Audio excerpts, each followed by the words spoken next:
TrueStory Vibes warmly welcomes all our beloved listeners. We're so glad to see you again in our familiar time slot. Today, TrueStory Vibes brings you a brand new story, one that we hope will touch your heart and stay with you. As you listen, feel free to leave a comment sharing the quote or moment that left the deepest impression on you. Wishing you a wonderful and meaningful listening experience. Elara Quinn pushed open the glass door of Seabreeze Lounge, the early morning fog off Santa Monica Bay trailing in behind her. String lights overhead still glimmered against the pale dawn, and the aroma of freshly ground espresso beans mingled with the salty tang of ocean air.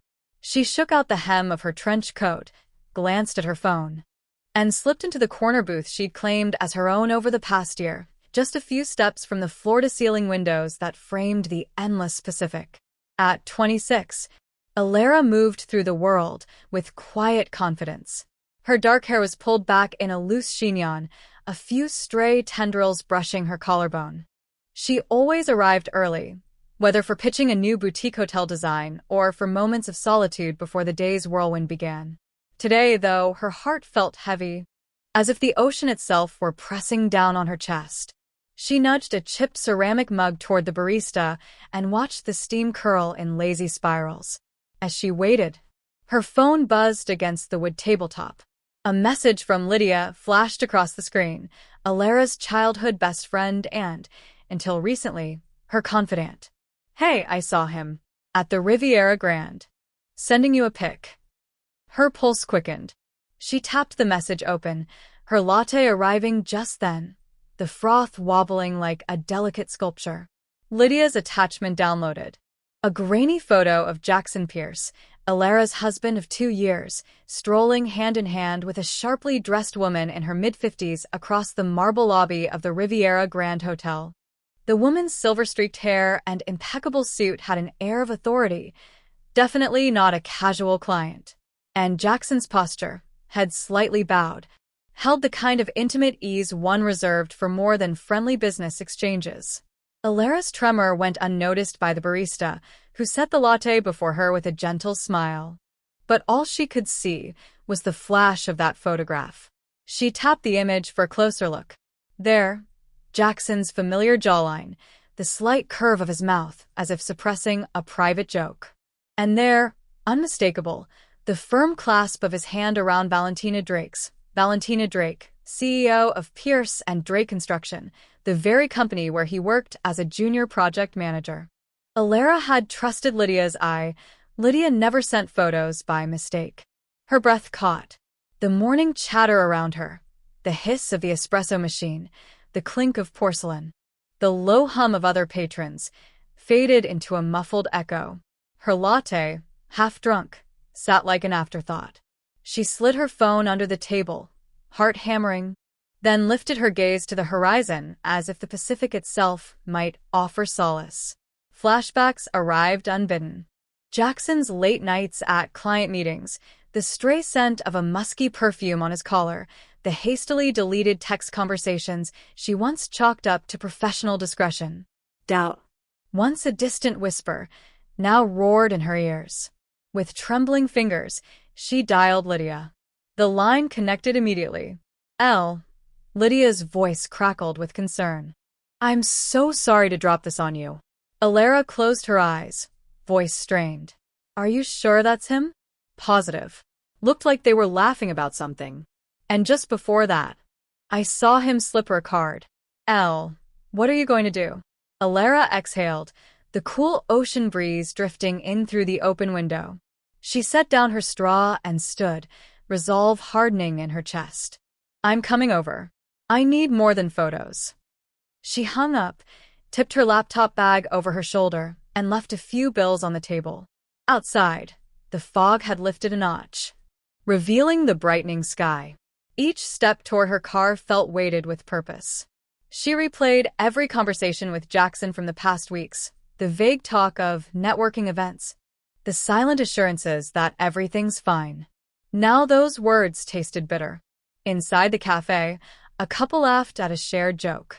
Elara paused at the curb, wrapping her hands around herself as if bracing against the cold. She unlocked her phone, opened Jackson's name in her contacts, and hesitated. Her finger hovered over call, then swiped away to silence. She climbed into her vintage convertible, the leather worn but comfortable, and pulled away. As the engine purred to life, she cast one last look at Seabreeze Lounge, its windows glowing like beacons of the life she thought she had. Now, with every mile that separated her from the shoreline, she felt the line between truth and betrayal sharpen unbearably. By the time she reached Lydia's downtown apartment, where the Riviera Grand's gilded facade was mere blocks away, Elara Quinn had made a silent vow. She would confront whatever lay behind that photograph, no matter the cost. And as the city's skyline glittered above her, she realized this was only the beginning of a storm more powerful than any ocean wind. Elara Quinn's pulse hammered in her ears as she stepped off the service elevator and into the cool marble foyer of her penthouse. The door to apartment 42B stood slightly ajar, no longer the sanctuary she'd once known. Above her, recessed lights cast long, sharp shadows on the polished floor. The scent of white orchids mingled with an undercurrent of Chanel No. 5. Every element felt designed to display status and power, but today, it tasted of betrayal. She paused just outside, adjusting the silk scarf around her neck. The soft click of her stilettos on marble echoed as she crossed the threshold, her eyes locking instinctively on the breakfast nook where Jackson Pierce sat. He hadn't heard her come in. He was leaning forward, elbows on the glass-topped table, staring at his coffee as though it held answers. "Jackson," Elara said in a low voice that barely registered over the hush of morning traffic on Ocean Avenue. He flinched, lifting dark, troubled eyes to hers. His shirt collar was undone. The silk tie lay discarded on a plush sofa behind him.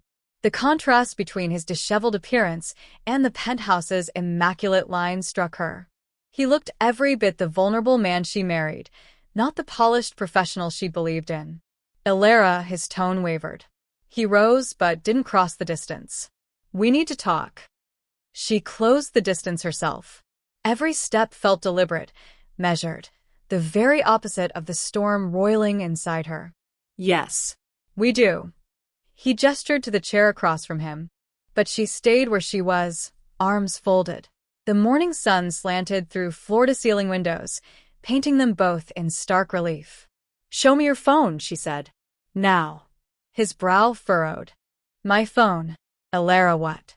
"Don't pretend you don't know." She pulled her own phone from her bag and held it up, displaying the Riviera Grand photo. "This." He looked away, gaze drifting to the water beyond Santa Monica Pier. That was innocent. Innocent. She allowed her voice to crack, just enough. "He's holding her hand, Jackson. In a hotel lobby. Laughing like you own the place. And you didn't think to mention it." He took a breath. "Valentina and she offered me an opportunity. A promotion on one of her new developments." "Offers don't require hand-holding," Elara shot back. "Nor late-night dinners with $700 bills left unmentioned." He winced. "I should have told you." "You should have told me before I had to find out from Lydia's text." She felt tears prick her lids, but blinked them back. "Is that why you've been coming home late? To client dinners?" Jackson pinched the bridge of his nose. "Work has been intense. I know I owe you an explanation." "Then explain." Her voice was softer now, but only slightly, enough that she didn't sound like a judge waiting to hand down a sentence. He stood and walked to the wet bar, poured a measure of scotch, then turned back to her. The amber liquid shimmered in the glass. "Valentina Drake asked to meet me alone. She said she wanted to mentor me, said she saw potential in my design sense. She gave me gifts. I refused most, but some things were persuasive." "Elara, please." He took a hesitant step toward her. "I never did anything wrong." "You didn't cheat on me physically," she said, voice trembling. "But watching you laugh with her, sitting so close, you might as well have." "How long has this been going on?" "Since January." He exhaled. "I should have said something in February. But by then, I'd become dependent on her approval. I felt trapped and ashamed." Her heart thudded. "So you hid it?" I'm sorry. He set the glass down. I know I broke your trust. Elara let her arms fall to her sides. The hush between them felt cavernous. She remembered the countless nights waiting up, phone unlocked in her hand, doubts gnawing at her. Why, Jackson? Why let this go so far? He swallowed hard. I thought it was professional. I wanted to prove I belonged, wanted to belong. You've always been so confident, successful. I felt like I was losing ground. Her breath caught. You felt inferior. He nodded, shoulders slumping. I loved you for your strength. But then I started to resent it. I let Valentina's praise fill that hole. Elara pressed her lips together, fighting a wave of anger and sorrow. This. She swept a hand to encompass the apartment, the skyline beyond. Everything she'd built isn't just yours. It's ours. She looked him in the eye. You built nothing on your own. Jackson winced. I know. She drew in a steadying breath. So what now? Her voice was far quieter than before, an edge of hollow resignation. You can't unring this bell. He stepped closer. I want to fix it. I'll cut all ties with her. I'll take an unpaid leave if I have to. We'll go to couples therapy, whatever it takes. Elara's chest tightened. And what about my doubts? About every glance, every late text. He hesitated. I'll hand over my phone. Read every message. She closed her eyes as tears began to fall. That's not enough. He reached out, gently brushing a tear from her cheek. Tell me what is. She shook her head, voice breaking. I don't know. She turned away, staring at the Pacific shimmer. I just don't know. Jackson exhaled, as if letting go of his last lifeline. I'm sorry. She listened to the tide's distant crash as the weight of his words settled in the morning light. The apartment felt too quiet now, the city below straining to start its day. She pictured her future, once sure and bright, now clouded by uncertainty. I need time, she said at last, voice echoing in the high-ceilinged room. I need to think. He nodded, lips pressed into a thin line. Take all the time you need. Elara turned back to face him, his silhouette etched against the window. When I do decide, don't expect me here. With that, she walked toward the door, each step resolute. Jackson's hand reached out, as if to stop her, but she didn't look back. As she stepped onto the elevator, and the door slid shut, she left behind not only a husband but the life she thought she knew, headed into the unknown, where trust would have to be rebuilt from scratch. Or this world of glass and marble would shatter completely. The next morning, Elara Quinn sat alone at the glossy table in her lawyer's downtown office. The morning sun slanting through floor-to-ceiling windows and casting harsh lines across her sharply tailored blazer. A single sheet of paper lay in front of her, the dissolution of marriage decree. Jackson Pierce, her husband of 2 years, sat opposite her, his once confident posture now slumped, eyes hollow.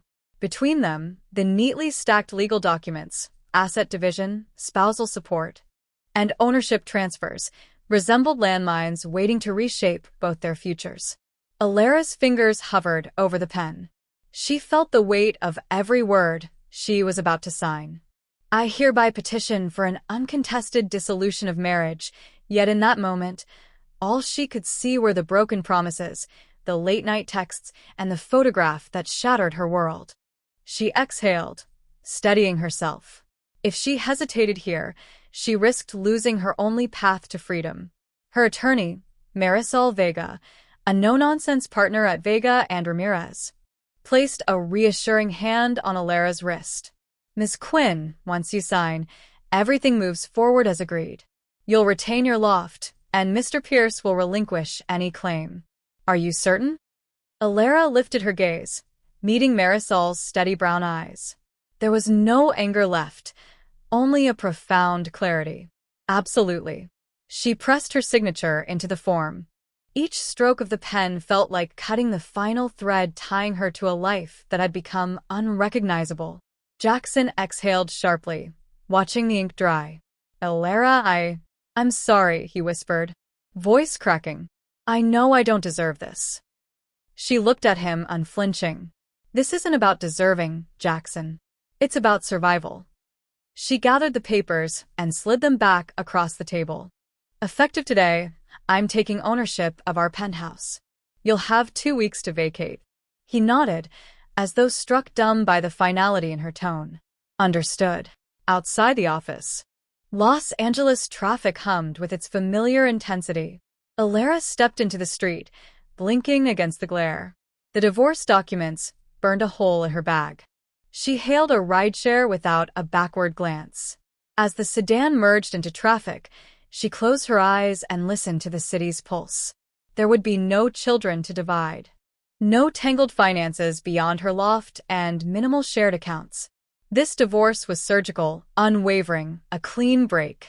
30 minutes later, the driver pulled up before a converted warehouse in Venice Beach. Tall white letters spelled Quinn Studios above the glass-paneled entrance.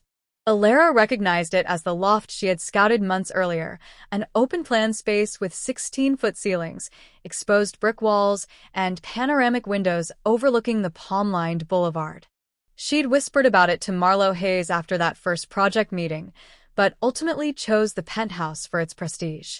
Now, the loft beckoned with raw potential and no ghosts. She paid the driver, gathered her purse and the divorce decree, and stepped into the cavernous foyer. The loft's interior was intentionally austere, smooth concrete floors, matte black steel beams crisscrossing overhead, and a single spiral staircase leading to a mezzanine gallery. Neutral tones dominated, grays, charcoals, and unfinished wood. It was a blank slate, untainted by memories. Elara inhaled deeply, exhaling the staleness of the penthouse life she'd known. The loft smelled faintly of paint and possibility. She set her divorce papers on a wide, repurposed oak table in the center of what would become her office corner. The table legs were made from reclaimed barn beams, their knots and gouges speaking of imperfection embraced. A desk lamp with an Edison bulb hung overhead, casting a warm glow in contrast to the morning sun. She ran a hand along the exposed brick, marveling at its rough authenticity. Here, she could rebuild her world from the ground up. No CEO's portrait on the wall, no gallery of construction firm accolades, just her own vision. Within hours, movers began arriving.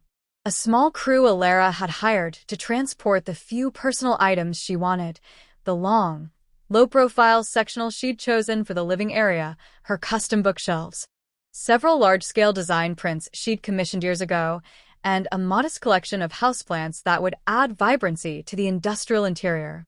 She instructed the team to place her framed sketch of Santa Monica Pier in the entryway, a symbol of where her journey truly began. As the afternoon sun dipped westward, Elara surveyed the progress. Cardboard boxes lined the walls, labeled studio supplies, personal documents, and artwork. A flicker of excitement kindled in her chest. She poured herself a glass of water and headed upstairs to the mezzanine, where the former gallery space awaited transformation into her bedroom. She envisioned a low-platform bed beneath the skylight, draped with crisp linen sheets. Opposite, a small reading nook with an overstuffed armchair and a floor lamp. In one corner, she'd place a vintage record player and a shelf of vinyl to soundtrack her new beginning. Elara tapped open her phone and sent a brief text to Marlo. Loft is ready.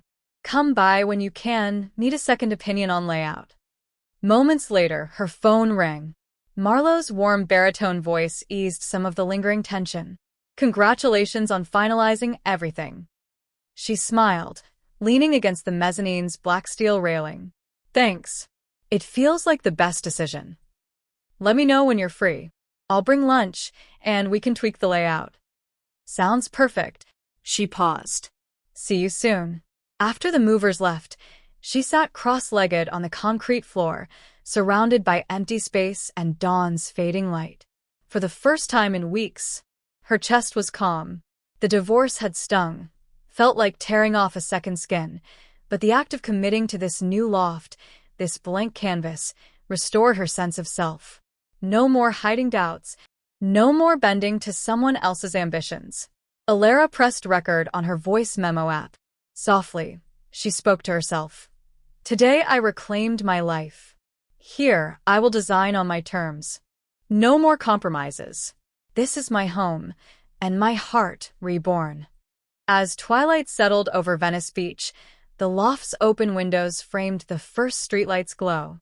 Elara rose, walked to the glass doors, and gazed out at the horizon, where sky met sea. Her reflection shimmered beside the palm silhouettes, strong, resolved, unbroken. She turned back inside, flicked on a single bare bulb above the oak table, and began unpacking a box labeled Vision Board. In front of the would-be workstation, she spread out sketches and swatches of fabric, mapping out new projects that would bear her signature style, clear lines, natural textures, and an honesty born of experience. That night, Elara Quinn slept soundly in her new loft. No shadows of betrayal lurked in the corners, no final echoes of Jackson's transgressions. Instead, she dreamed of open spaces and bright ideas, forging ahead into a future she shaped, piece by piece, on her own terms. Sunlight filtered through the custom-stained glass facade of the Azure Orchid Boutique Hotel, casting jewel-toned patterns across the polished terrazzo floor. Elara Quinn paused in the lobby's curved archway, surveying the dramatic space she had been invited to redesign. Brass sconces framed richly textured walls. Vintage Moroccan lanterns hovered like jewel droplets. The air smelled of jasmine and warm oak, underpinned by a faint trace of sea salt drifting in from the nearby docks. She adjusted the strap of her leather portfolio bag and stepped forward. This was not merely another client pitch. It was her opportunity to redefine herself after the collapse of her marriage and the subsequent divorce. Even in her loft, she'd sketched concept boards for this project, a seamless blend of SoCal ease and old-world charm. Now she would present these ideas to the hotel's new owner and lead investor, Marlo Hayes. A slender figure emerged from the concierge desk, Marlo himself, perfectly tailored in a lightweight slate gray suit that hinted at relaxed confidence rather than corporate rigidity. At 28, he carried the easy charisma of someone used to commanding attention but never demanding it. His dark hair was casually tousled, and coral sheer sunglasses perched on his head as though ready to join his wristwatch any moment. "Elara Quinn?" he asked with a warm smile, extending his hand. She shook it, noting how his palm was firm yet gentle. "Marlo Hayes. Thank you for meeting me here. Your hotel's architecture is stunning, so many preserved details." He nodded appreciatively. "We're in historic Old Town. The property dates to 1925, originally a yacht club clubhouse. I saw your proposal, clean Scandinavian lines integrated with rich local materials." I'm intrigued. She led him toward a seating alcove near the lobby bar, a reclaimed teak counter under a glowing onyx panel. As they settled into plush, velvet-upholstered chairs, a server in crisp white trousers offered them iced lemongrass tea. Elara accepted, then opened her portfolio. "I recommend removing the mirrored wall behind the bar," Elara began, flipping to a page of hand-rendered elevations. "Replace it with vertical maple slats inset with backlit onyx rectangles. That way, the space feels more organic and intimate like a modern grotto." Marlo leaned in, studying the charcoal sketch over the rims of his sunglasses. "I like the grotto idea. It honors the seaside provenance without resorting to cliché coastal motifs." Elara nodded, her confidence radiating through every carefully chosen word. She presented a room-by-room walkthrough. Lobby lounge, low-slung leather couches in deep marine blue, accented by handcrafted rattan side tables. Overhead, a bespoke chandelier of blown glass bubbles would mimic cascading water droplets. Corridors, walls refined with Venetian plaster in earthy amber tones, softened by artfully distressed oak wainscoting. Each corridor would feature framed original black and white photos of the city's maritime history. Guest rooms, a palette of sandstone neutrals warmed by brass Tiffany-style sconces. Custom walnut headboards carved with subtle wave patterns, handwoven kilim runners at the foot of each bed. Rooftop terrace, planters of potted olive trees and lavender, framing unobstructed views of the marina, teak lounge chairs with plush cushions, and a simple pergola strung with Edison bulbs for evening ambience. Marlowe tapped a finger against his glass. You've thought through every detail. When can we start? Elara allowed herself a small smile. As soon as the approval's clear. I've arranged for a local artisan team to begin sample installations next week. He stood and offered his hand again. Let's walk the site. They rose and crossed the lobby together, moving past a row of vintage oars mounted on the wall, and homage to the building's nautical origins. Elara explained her plan to repurpose the oars as decorative coat racks in a future gallery space. Marlowe nodded, already visualizing the transformation. They ascended in a brass-trimmed elevator to the mezzanine, where a series of French doors opened onto an ocean view balcony. The salty breeze tousled Elara's hair as she stepped outside. Imagine here, low-slung daybeds in ivory canvas, she said, gesturing to the tiled floor. Add a movable canopy you can reposition with the sun's movement. Potted agave and bougainvillea will bring bursts of color. Marlowe closed his eyes, breathing deeply. You're right, it's perfect for morning yoga sessions or sunset cocktails. She laughed. Exactly. This terrace should feel like a private retreat on top of the world. Inside. They toured a row of standard rooms, their current decor an outdated floral motif of peach and mint green. Elara knelt to inspect the molding rails. We'll strip these back to bare plaster. Then refinish with a subtle color wash. We can reuse the vintage floor tiles, salvage them, and integrate with new concrete pavers, so each room tells a layered story. Marlowe looked at her, admiration clear in his eyes. I've never met someone who can balance respect for heritage with a bold vision. She rose, brushing imaginary dust from her jeans. Design is about storytelling, and every great story needs fresh chapters. They continued room by room, discussing paint samples, lighting layouts, and plumbing considerations with a clarity that suggested a thoroughly forged partnership. Elara pulled up a 3D rendering on her tablet, an aerial view of the rooftop oasis, complete with cabana beds and a small plunge pool. Marlowe tapped the screen, bringing up different angles. Let's add a nod to my grandmother's jewelry design, he suggested, pulling out his phone. A photo of an Art Deco brooch nestled in a leather case appeared on the screen. Notice the geometric lines? Could translate into tile mosaics around the pool's edge. Elara leaned over, studying the photo. Brilliant. We can commission a local mosaic artist to interpret those shapes in hand-cut glass. He beamed. I knew you'd get it. They moved down to the basement service corridor, where an old boiler room awaited repurposing as a speakeasy-style cocktail lounge. Elara sketched rough plans on graph paper taped to the wall. Exposed brick walls lit by flickering lantern sconces, mismatched vintage armchairs, and a back bar featuring salvaged ship lanterns. Doling out whiskey flights and craft gin infusions would give it that Prohibition-era allure, she said. Marlowe raised an eyebrow. You really think we can pull that off in the heart of Santa Monica? With a steady nod, she replied, people come here for authenticity. This is real history, refined, yes, but never sanitized. By mid-afternoon, their tour concluded in the hotel's breakfast room, a sunlit space with wicker chairs and terracotta tile floors. Elara envisioned a communal farm-to-table setup. Long tables reclaimed from a local windswept pier, topped with centerpieces of succulents in hand-thrown ceramic pots. Marlowe sipped his now-warm lemongrass tea and smiled.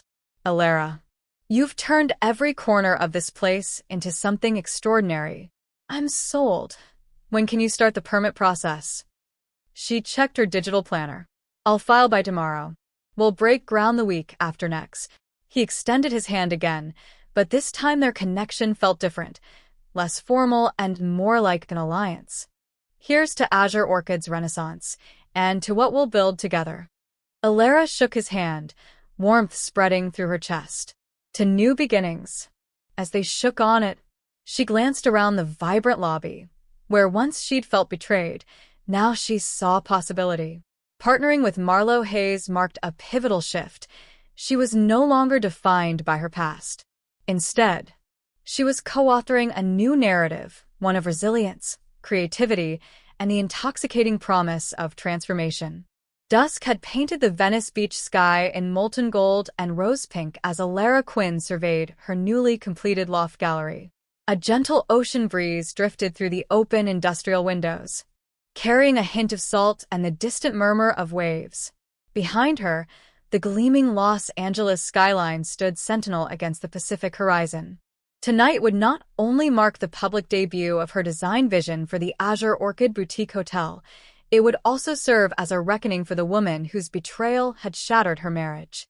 Soft jazz melodies, curated to evoke the sultry lounges of old Hollywood, floated through hidden ceiling speakers.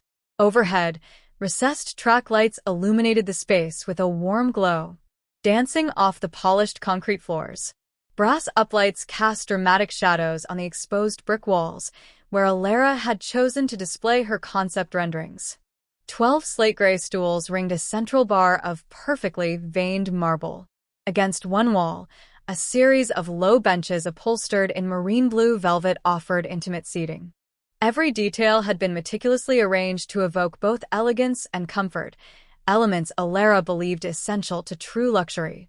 Into this carefully orchestrated atmosphere, Valentina Drake strode at precisely 7 p.m., her stilettos clicking sharply against the floor.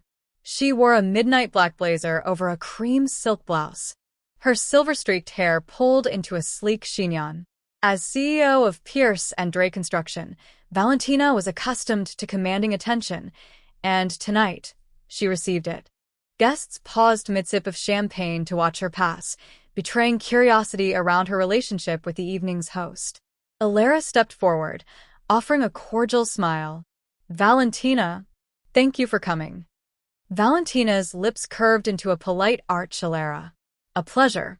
I've heard wonderful things about your work." Elara inclined her head. I'm grateful. "Please, make yourself comfortable." Valentina drifted toward the bar, where Marlo Hayes greeted her with an affable nod. Marlo, whose own impeccable reputation in real estate had made him a natural partner for Elara, poured Valentina a flute of Takedown Blanc de Blancs. She accepted the glass with a measured grace, then pivoted to observe the renderings arrayed along the opposite wall. Seated guests, critics from Architectural Digest, lifestyle editors, and a handful of prominent hospitality investors lifted their glasses in anticipation of the official presentation.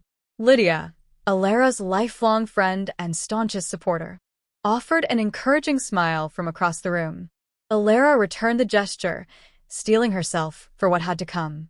At exactly 7:15 p.m., Marlo tapped a slender brass rod on the podium's edge. The jazz track faded, replaced by a soft hum of expectancy. Elara ascended the 2 shallow steps to the dais and faced the assembled crowd. Behind her, a floor-to-ceiling projection screen stood concealed by 4 sliding panels of smoked glass. "Thank you all for joining us this evening," Elara began, her voice carried clearly through the loft. A gentle hush fell. "We're here to unveil the design transformation of the Azure Orchid Boutique Hotel, a project that blends Santa Monica's rich architectural history with innovative, contemporary aesthetics." She clicked a small remote control. The panels parted silently, revealing the crisp, white projection screen. A single still image burst to life. A 3D rendering of the hotel's new lobby bar. Onyx inlays glowed like embers, and vertical maple slats rose behind a polished brass footrail. A hush of impressed murmurs rippled through the audience. Elara guided them through the concept. The grotto lobby. Drawing inspiration from natural sea caves, the lobby will immerse guests in warm light and organic textures. The backlit onyx anchors the space, an homage to coastal sedimentary formations. Corridor galleries. Walls washed in Venetian plaster will wrap around curated photographic archives of Old Town's maritime heritage. Black and white prints in brass frames will punctuate the tour to guest rooms. Guest retreats. Walnut headboards carved with subtle wave motifs, hand-woven kilim runners in oceanic hues, and Tiffany-style sconces will combine modern luxury with artisanal craftsmanship. Sky Terrace. Imagine this rooftop beneath a pergola strung with Edison bulbs, surrounded by olive trees and lavender planters, an urban oasis for yoga at dawn and cocktails at sundown. As the final slide faded, a single chord of anticipation resonated. Elara paused, letting the refined murmurs settle. She pressed the remote once more. Slide 1. A stark, high-resolution photograph of Jackson Pierce and Valentina Drake in the marble lobby of the Riviera Grand Hotel. Their body language spoke volumes. Her hand resting possessively on his lower back as they strolled beneath glittering chandeliers. Gasps punctuated the crowd. Bottles clinked on trays. Heads turned. Elara's voice dropped to a controlled calm. "This image," she said, "has nothing to do with design. It's about personal integrity." She held the remote steady as the audience absorbed the scene. Valentina's calm facade wavered. She sipped her champagne, but it trembled in her glass. "Elara," she began. "Please," Elara interrupted softly. "Allow me to continue." Valentina's lips thinned to a line. She folded her arms, the silk of her blouse rippling. Elara clicked again. Slide 2. A time-stamped restaurant receipt for $724. 36. Valentina Drake and project manager dinner, itemized alongside lobster bisque and 2 glasses of vintage rose. Murmurs grew louder, edged with disbelief. Lydia's fingers tightened around her glass. Marlowe's brow furrowed briefly, then smoothed into resolve. Elara's tone remained steady. "I trusted my husband, Jackson Pierce, as a professional and a partner. Instead, he became entangled in secret meetings and lavish gifts. I will not allow personal betrayal to become an unspoken vulnerability in my professional life." She clicked a third time. Slide 3. A sharply designed graphic of an equity chart. Valentina Drake's 40% stake plunging to zero, annotated, terminated effective immediately. A stunned silence swept the room. Valentina pressed her hand to her chest, as if bracing against a blow. Her champagne flutes clinked against the marble edge as she set them down. Elara pressed forward. "Therefore, effective immediately, Ms. Drake's role as investor in the Azure Orchid project is rescinded. All capital contributions will be returned, and any contractual agreements are null and void." At her side, Marlowe produced an embossed leather folder. With deliberate calm, he slid it across the podium. "Here are the executed documents," he announced. "Your equity is fully transferred back into the development fund." Valentina's eyes flashed with incredulity. She opened her mouth, but no words came. Elara turned to the assembled guests. "I built this vision on respect for heritage and honesty in craft. I refuse to share it with someone who profits from betrayal." She allowed the gravity of her words to sink in, then concluded, "Thank you for supporting a new standard in thoughtful, transparent design." She pressed the remote once more, and the panels glided shut, returning the loft to its gallery state. A ripple of applause followed, tentative at first, then growing into genuine admiration. Industry leaders nodded approval. Design editors scribbled frantically. Several guests approached to shake her hand. Valentina remained rooted to the spot, her composure finally fractured. She stared at the opaque panels, her face drawn and pale. By the time the last guests drifted away, she was alone at the bar, staring down at her now empty champagne flute. Elara descended from the dais, moving through clusters of well-wishers. Marlowe met her halfway, offering his arm. "You were brilliant," he whispered. "Absolutely fearless." Elara exhaled, tension rolling off her in waves. "I reclaimed my career and myself tonight. No more secrets." Marlowe led her to the panoramic windows. Below, the pulse of Venice beach life continued, oblivious to the upheaval above. Elara rested her head on his shoulder, grateful for his steady presence. "Your integrity just set a new benchmark," Marlowe murmured. She smiled, eyes bright. "Design isn't just about spaces. It's about values. Tonight, I proved they matter more than any blueprint." Valentina slipped out the back door before the last shuttle arrived, her silhouette swallowed by the night.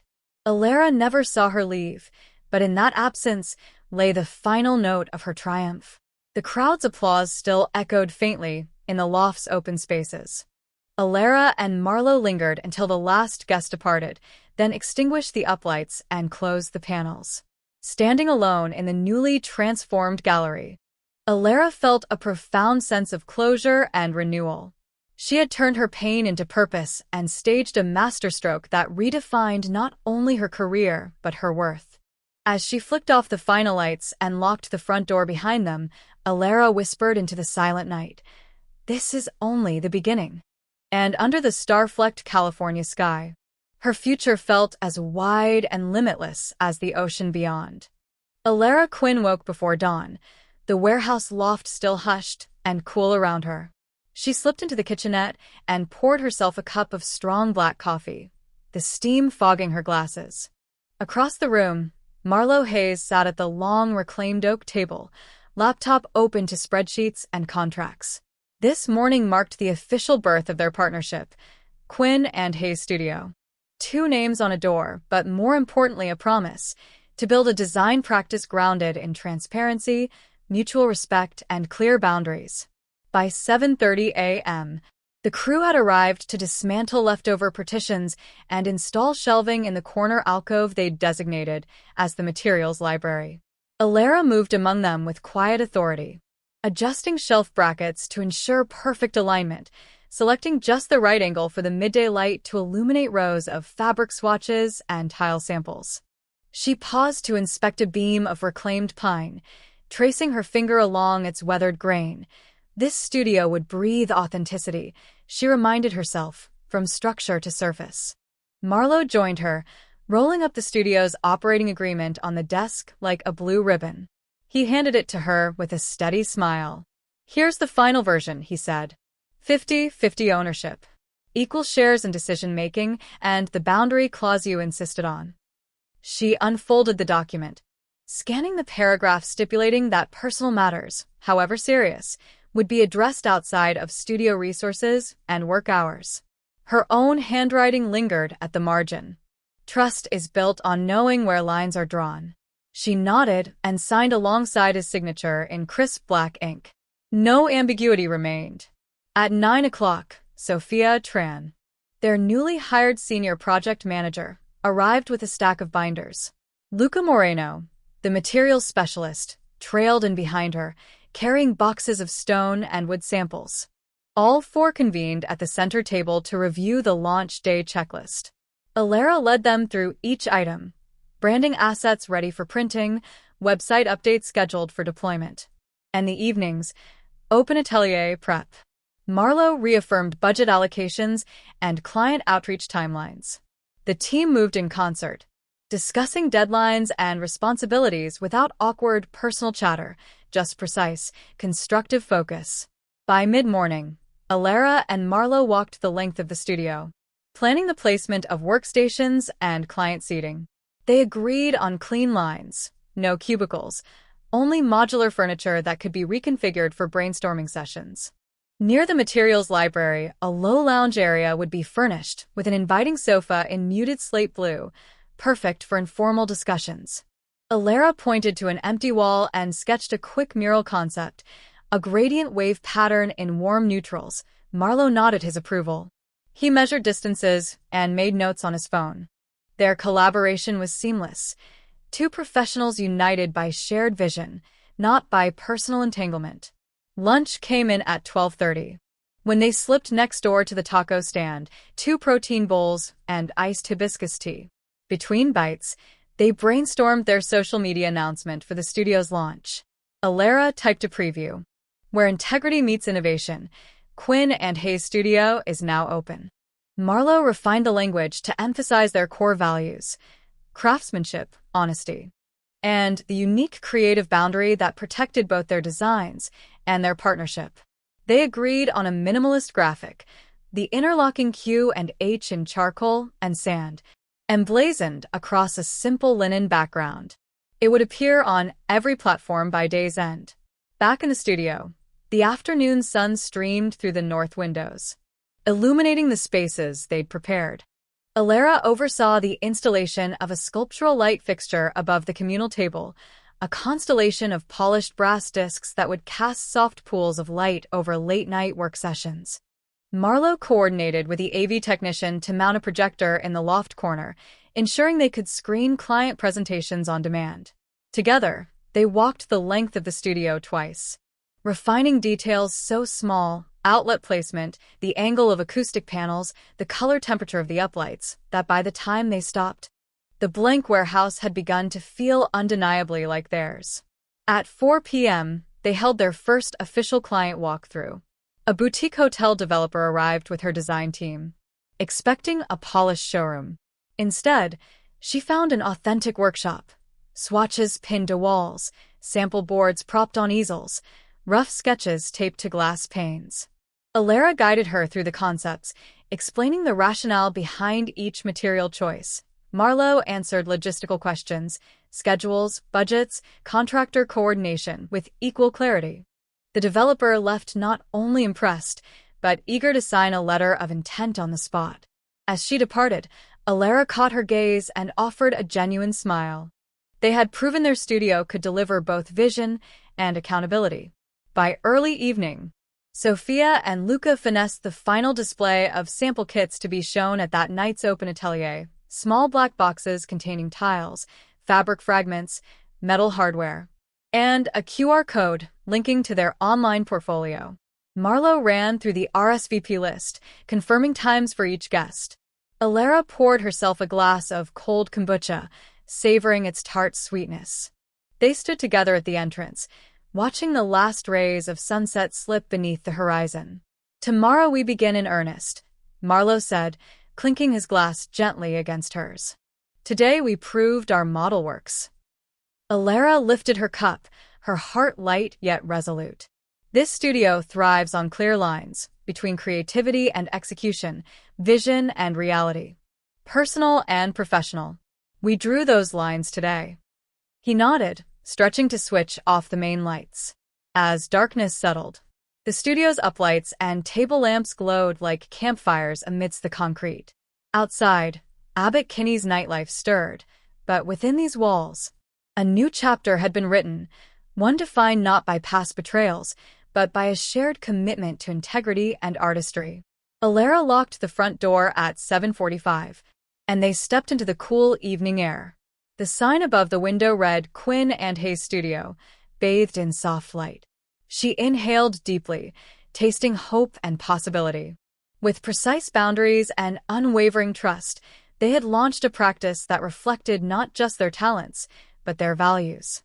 And as they walked home under the starlit sky, both knew this was only the first step in a legacy they would build, room by room, project by project, always side by side, but never entangled.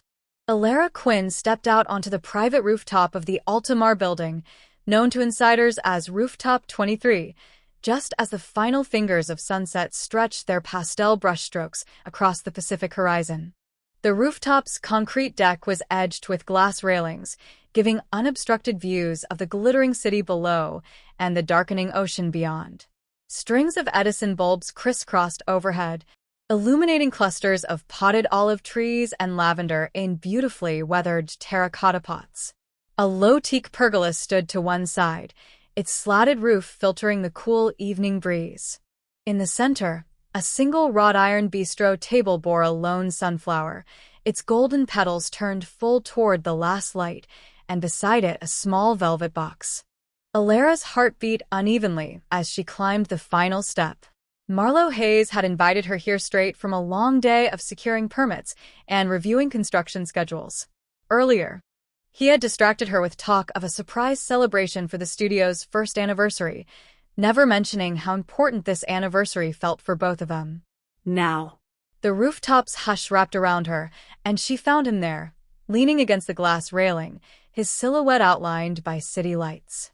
He wore a crisp white shirt unbuttoned at the collar and dark trousers. His tie was tossed casually over his shoulder. "Elara," he said softly, stepping forward. He held out the sunflower, its long stem freshly clipped. "For you." She took it, feeling the sunflower's warmth against her palm. The gold of its petals shimmered under the bulb lights. She smiled, the tension in her chest easing just a fraction. It's beautiful. Marlowe's eyes met hers, earnest and bright. You're the one who's beautiful. He reached into his pocket and drew out the small velvet box. Elara's breath caught. Her fingers trembled as she raised the sunflower toward him, then gently laid it against her heart. I know we agreed to take things slowly, Marlowe began, voice steady despite the intensity in his gaze, to protect both our friendship and our partnership. But I can't wait any longer. Elara's pulse thundered. She stared at the box, at Marlowe's open, hopeful face. The studio they built thrived on clear boundaries. Personal and professional had never overlapped. Yet here he was, willing to cross that boundary in the most tender way imaginable. Marlowe knelt, placing the velvet box on the teak table beside the sunflower. A hush fell over rooftop 23. Elara Quinn, he said, lifting her hand so the ring box hovered above her palm. I need you beyond the boardroom. I need you in my life. Every sunrise and every sunset. Will you give us a real chance? Will you be mine, in every sense that matters? Her throat tightened. She looked down at the ring, then back at his face, illuminated by both city glow and genuine emotion. Memories flickered through her mind, the heartbreak of betrayal, the triumph of vindication, the rush of creativity as they launched the studio. All of it led to this moment, raw, vulnerable, and infinitely hopeful. She swallowed. Her voice was a whisper. Marlowe, Tears glimmered in her eyes despite herself. I can't imagine a future without you. She reached for the box and lifted it, then slid the ring onto her finger. It fit perfectly, as though it had been waiting for her all along. He rose and slipped his hand into hers, closing the box and tucking it into his pocket. Marlowe drew her close beneath the pergola's latticework. The sunflower pressed between them like a silent witness. She rested her head on his chest, feeling the steady beat of his heart. Thank you for being patient, he murmured, brushing her hair back. I know I asked you to take things slow. She tilted her head up, her eyes bright. No more boundaries between us.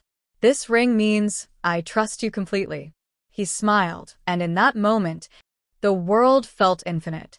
They stood beneath the strings of lights, holding each other as the night deepened around them. Below, the city's pulse continued, but here on rooftop 23, time had slowed. Marlowe inhaled the scent of the sunflower she still held and kissed her forehead. To us, he whispered. Elara closed her eyes, savoring the feel of the ring's smooth band against her skin. The warmth of his arms around her, the soft rustle of the olive leaves in the breeze. To us, she echoed. And as the first stars lit the sky, Elara Quinn and Marlowe Hayes stepped into a new chapter, one where partnership and passion would finally walk hand in hand, no boundaries left unspoken. The morning of their wedding dawned clear and cool, the Pacific glinting like liquid silver beneath a pale sky. A gentle breeze ruffled the palms along Malibu shores, carrying the tang of sea salt and the distant cry of gulls. Elara Quinn stepped barefoot onto the warm sand, her ivory-sheathed dress trailing delicate lace patterns across the dune grass.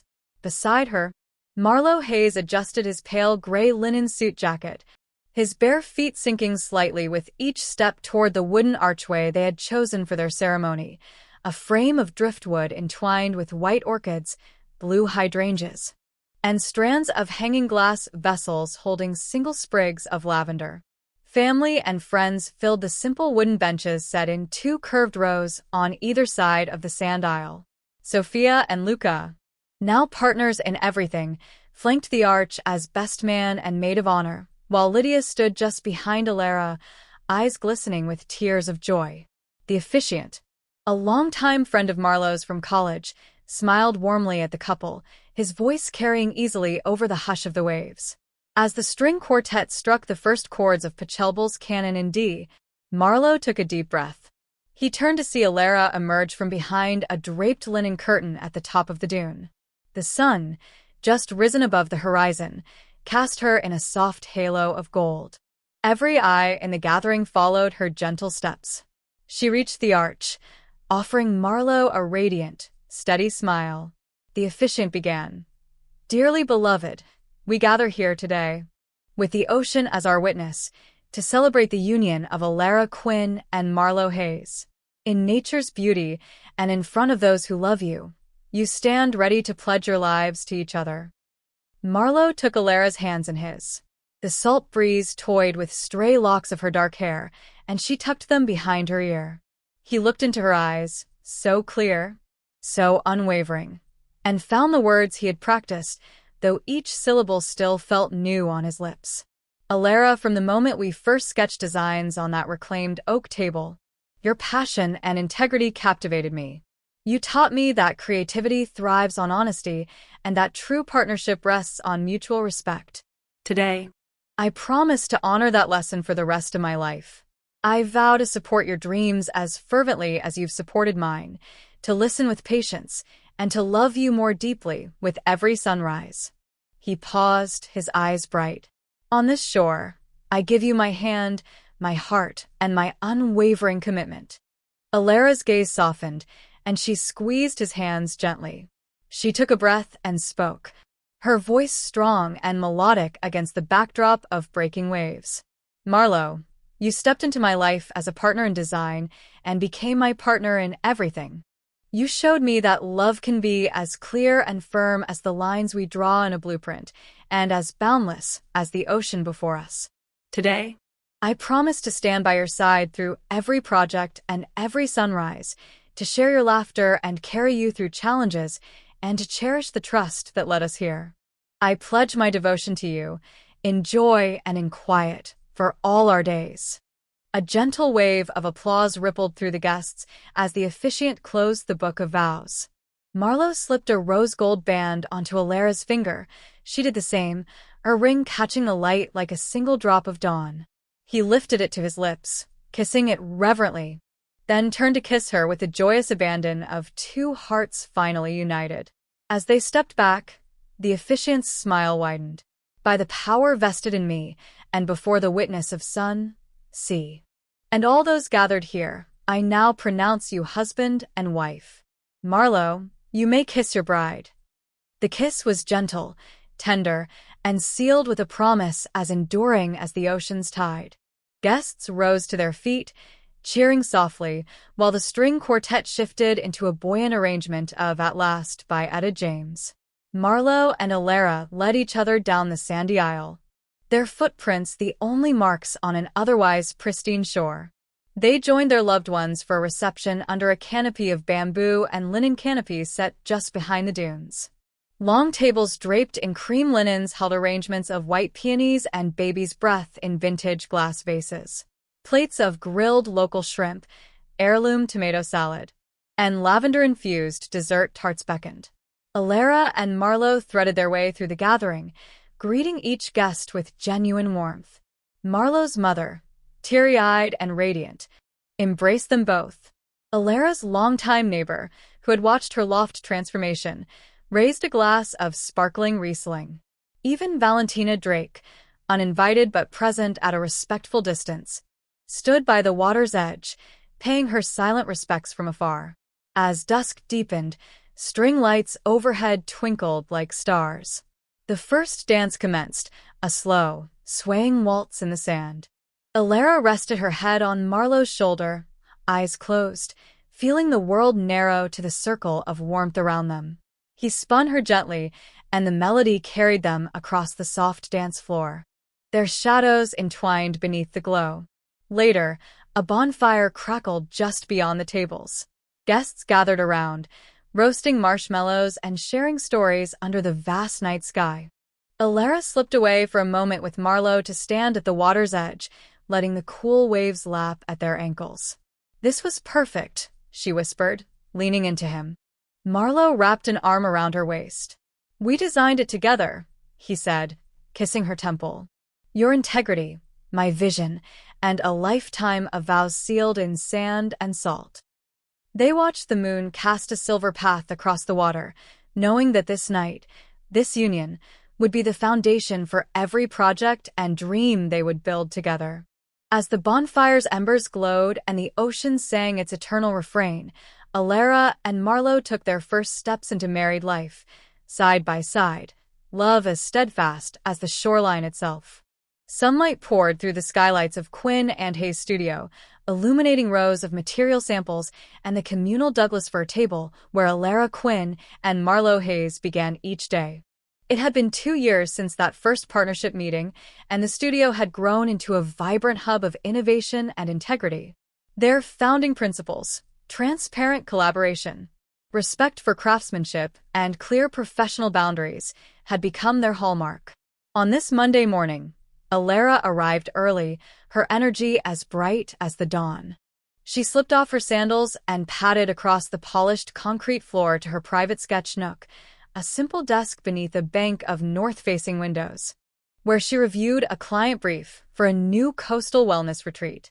Across the loft, Marlowe responded to emails from the project management team, finalizing budgets for a boutique cafe renovation in downtown Santa Barbara. Their routines intersected seamlessly, each supporting the other's strengths. Sophia Tran, now senior project director, guided a team of 5 designers through the studio's open bay, their laughter and conversation punctuating the rich aroma of freshly brewed coffee. Luca Moreno, overseeing the materials library, organized a new shipment of hand-glazed ceramic tiles from Mexico. Periodically, Elara and Marlowe stepped into the library, reviewing textures and color swatches with careful attention, ensuring every choice met their exacting standards. By mid-morning, they gathered at the communal table for a brief stand-up meeting. Elara shared exciting news. The wellness retreat concept had been greenlight for full-scale implementation, complete with yoga pavilion designs inspired by local driftwood forms. Marlowe followed, announcing that their cafe client had received a sustainability award for using reclaimed timber and solar-powered lighting, both sourced through the studio's vetted network. The team exchanged proud nods, a tangible sense of shared achievement filling the space. After a quick coffee break, Elara favoring a turmeric latte, Marlowe a robust cordial, they moved on to individual sessions. Elara retreated to her sketch nook, hand-drawing elevations for a hillside villa near Big Sur. She reveled in the play of light and shadow on her pages, her pencil strokes flowing with confidence. Meanwhile, Marlowe met with financial planners on a video call, reviewing quarterly forecasts and ensuring the studio's healthy growth. His calm pragmatism balanced Elara's creative fervor, cementing the harmony at the heart of their partnership. At noon, they lunched together on the rooftop terrace of the studio, a modest oasis of potted olive trees, lavender, and teak benches. Today's menu was zesty chickpea salad, fresh heirloom tomatoes, and sparkling water infused with cucumber and mint. They ate side by side, exchanging stories, Elara describing a breakthrough in the villa's kitchen layout, Marlowe recounting a client's enthusiastic response to eco-friendly flooring options. They laughed easily, the conversation woven with genuine affection. Their midday ritual included a stroll along the adjacent canal path, where swans drifted serenely and joggers waved as they passed. Marlowe draped his arm around Elara's shoulders as they walked, their steps synchronized. Passers-by glimpsed the ring on Elara's finger and smiled, recognizing a couple whose professional success was matched by personal warmth. Back at the studio by 2 p.m., the atmosphere shifted to a humming productivity. Elara led a brainstorming session for the wellness resort's outdoor spa concept, involving natural rock formations, cascading water features, and locally sourced cedar pergolas. Sophia and Luca contributed insights on structural viability and material longevity, while Marlowe discussed budget alignments and phasing strategies. The room buzzed with creative energy. Each voice was valued, each idea refined through collaborative rigor. By late afternoon, Elara slipped into the materials library to meet a visiting mosaic artist commissioned for the spa's wall-to-wall feature. She guided him through the palette of artisanal glass tiles, discussing fractal patterns and color gradations. Their conversation was animated but respectful, rooted in the mutual passion that fueled Quinn and Hayes' studio. Elara's eye for detail and the artist's craftsmanship aligned perfectly, promising a breathtaking final installation. Meanwhile, Marlo met with a tech integrator to refine smart home controls for the Big Sur villa, voice-activated lighting scenes, solar glass windows, and energy monitoring dashboards. His clear directives and considerate tone ensured the integrator felt both trusted and challenged. By the end of their call, the specifications were finalized, and the integration plan would roll out next week. As the golden hour approached, casting long shadows across the loft, the team gathered once more. Elara and Marlo shared gratitude for the day's progress, acknowledging each person's contributions. They wrapped up with a casual toast, Elara with herbal tea, Marlo with cold-pressed ginger ale, celebrating both milestones achieved and the promise of projects still unfolding. When the last doors closed and the studio fell quiet, Elara and Marlo retreated to the rooftop just as they had on their wedding night. The same olive trees whispered in the evening breeze, soft bulbs blinking to life overhead. Tonight, they had one more guest to welcome, Lydia, who arrived cradling a small bundle. Under the starlit sky, Elara gently took the bundle, their newborn son, wrapped in a soft white blanket, his curious eyes reflecting the rooftop lights. Marlo knelt beside her, eyes misty with joy. "Our greatest design yet," Elara whispered, resting her forehead against Marlo's shoulder. He placed a hand on her belly, now tenderly transformed by both maternity and joy. "We built this studio together," he said, voice thick with emotion. "And soon we'll build a life with him, guided by the same values: trust, respect, and a shared vision." Elara smiled, rocking their son gently.